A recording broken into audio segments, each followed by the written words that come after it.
Yun! Sap-sap mga boss. So at ito, may bago tayong alaga dito sa ating mini fish farm sa bahay. Yan, ang cute oh. Ang tawag dito ay pea popper. So maliit siya na popper fish no, pero hindi siya poisonous no. Yan, dalawa sila. So ito yung lalagyan natin dito sa ating sinetap na bagong 10 gallon na tank kung matatandaan nyo. So yun no, acclimate muna natin sila.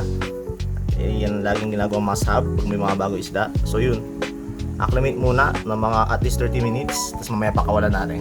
Mga boss, naka 30 minutes na. So tapos natin ilaw. Yan. So yun, pakawalan natin sila. Buksan ko na din. So ito, pakawalan natin sila. Yun.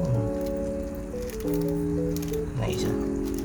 Ayun, napakawalan ko na sila ng mga boss. At ito na itsura ng ating 10 gallon tank. Yan. So kita nyo na yung mga halaman no? Ang bilis lumaki.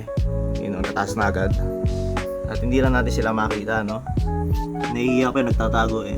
Mamaya hanapin natin. Pero yun. At syempre bigyan na rin natin ng pangalan tong dalawang to no. Ito na si B1, B2. Mga kulay dilaw kasi. Yun. Yun lang mga boss. Cute yung dalawa. Yun lang mga boss. Ayos.